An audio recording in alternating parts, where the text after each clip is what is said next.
Look out for the little guy. Ready? Kang walks in. Ready. So you see him, right? And then boom. Camera's not going to see Kang at all before. We're going to see Paul. We're going to see Scott's expression. What? Not know what it is. He pushes her in. Then he gets blasted away. Then we reveal it. Oh. I always knew it would be great to build to a movie like this. As a kid, I was a big Fantastic Four fan and Avengers fan, and I remember stories where Doctor Doom would shrink down and you'd realize, oh, there are whole civilizations. Deep down there, they're worlds within worlds and it's populated. And wouldn't it be great to be able to get to that at some point? From that were the early seeds for what Quantumania could be. This was all sort of established in the second film. Mom? Where Janet is rescued from the quantum realm. We hint at what the quantum realm could be. We hint that there's maybe more than just a lifeless void down there. There's even some Easter eggs if you go back and slow down the second film where you see what looks like subatomic cities.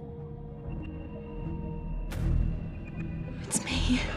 And she's wearing clothes where did these clothes come from?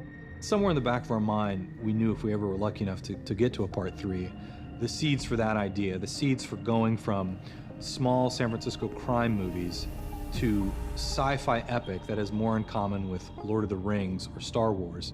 That was the starting place for Quantumania. But we were very conscious of this film feeling like its own thing. And we spent a year concepting this film. It's the longest run of concept time that I've ever had on a film at Marvel. With the way this hood is hanging over, that's pretty cool there, because you can just barely see the eyes, so that then when there's the reveal, before we release. One of my big influences on this was just going through like old 60s and 70s and 80s science fiction paperbacks and looking at the covers. And they were all about just creating these whacked out worlds. But also, I think you can't do a movie like this without looking at Mobius. Things like Flash Gordon. So literally we had everything on the table. The best thing about doing a sequel is the opportunity to work with the people you worked with before. So there's familiarity. You don't have to go in like strangers and kind of feel your way out. When you're lucky enough to get to tell a third film in your series, it means that you've been together with some of these cast members for years, and with that comes a lot of trust about the kind of story you're telling. It's anchored by these amazing actors, you know, and the choices we made going back to that first film. And you look at actors like Evangeline Lilly, Paul Rudd, Michael Douglas, and Michelle Pfeiffer, who joined in the second film. These are heavyweight talents. These are absolute world-class actors, which help sell the craziness of this world. Show us! Show us! You're gonna love it. You're gonna love it. We'll see about that. Scott Lang, he's had a lot to digest. We start this film, the events of Endgame have happened. And now, I think that for the first time in many years, Scott is able to take a breath and kind of sit back and spend some time with his daughter and enjoy just being present in his own life. But that doesn't last that long, that peace.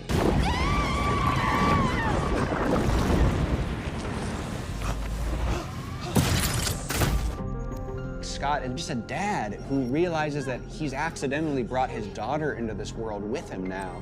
And now he sees like, oh man, I can't really play this as loose as I usually do. I gotta keep my daughter safe. And so I really tried to lean into the likability and the everyman charm of Paul Rudd. On top of that, he can deliver any joke and make it 10 times better just by saying it. It's like we're camping. We love camping. We've never been camping. But we've always talked about it. He is just endlessly coming up with different ways to come at a scene. You know, we work very hard on the screenplay and get it where we want it, and we shoot that, but we always mix it up. And, you know, 9 times out of 10, Paul's gonna figure out a better, funnier way to tell that story. Your Nobel Prize is in the mail. It better be. I just saved $8. God, I admire you. Thank you. It was really fun to play Evangeline Lilly as like the straight-edge, high-status, highly capable, highly efficient person. She really surprised me with her just dead-on delivery. She's been really great in this movie. No pizza in the quantum realm. No anything. You know, Mom, you can talk about it if you want. I'll be honest and tell you it's been really difficult because every time I revisit Hope, every time I come back for a new film, I realize I have to. Where are we?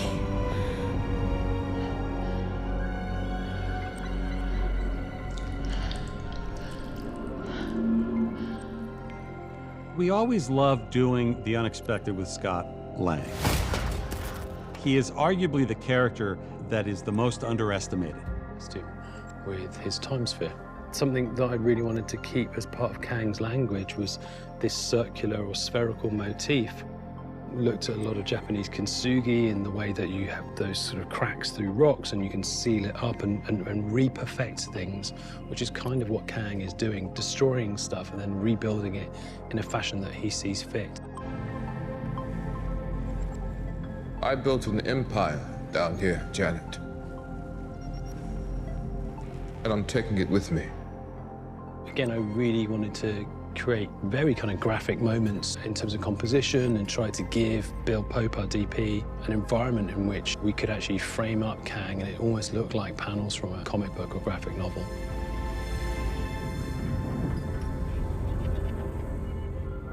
Ready? 3, 2, 1, action, Katie. And bang!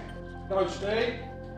Here he comes, and bang! I love the idea of building a sort of barbarian type warrior character for this movie. That felt like something that we really hadn't seen so much. You see a little in Thor, you know, with Valkyrie, but somebody who really felt like straight out of a Robert E. Howard, you know, pulp novel. I had worked with Katie O'Brien on The Mandalorian, and I thought she was terrific. She's a bodybuilder and a fighter, and for real. She's got great presence, and we needed someone that was strong and could embody that aspects of a leader, but also the wisdom of a leader. And Katie makes great impact in that role. With Jintora, I really liked the idea that it was a revolutionary, it was something different, it was someone who was fighting for the greater good as opposed to maybe suppressing the greater good. I want people to see, you know, strong female role in a positive light. So this is like a dream role in a lot of ways. What are you doing here? I'm rescuing you. How?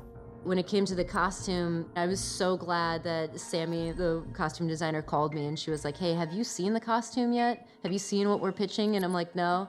She's like, okay, thought you might want to know. You're pretty exposed. And I was like, okay, I'll go to the gym, thank you.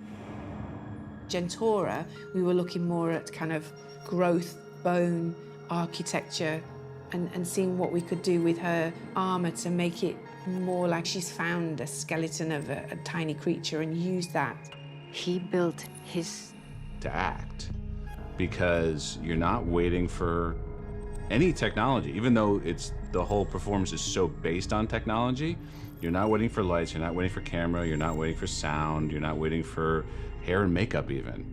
You know, it was just me and the rest of the cast in this open space. It felt like a really cool play rehearsal, except that all this rehearsal is being captured as data that can be turned into this performance. You always were a brother to me. I was?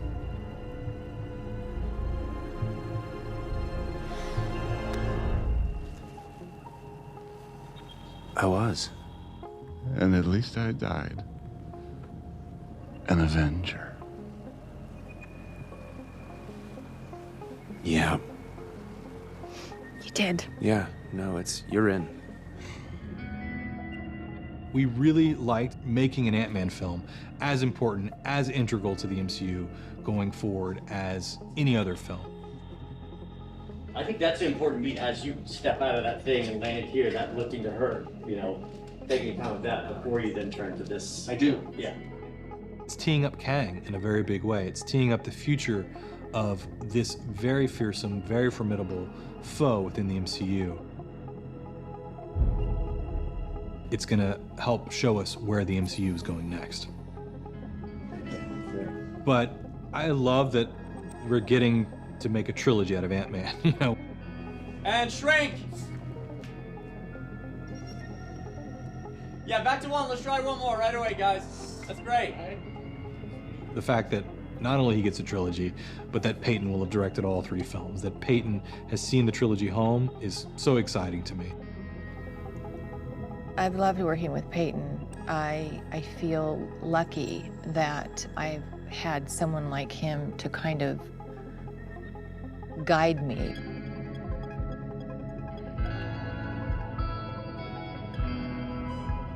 Shockwave that comes out.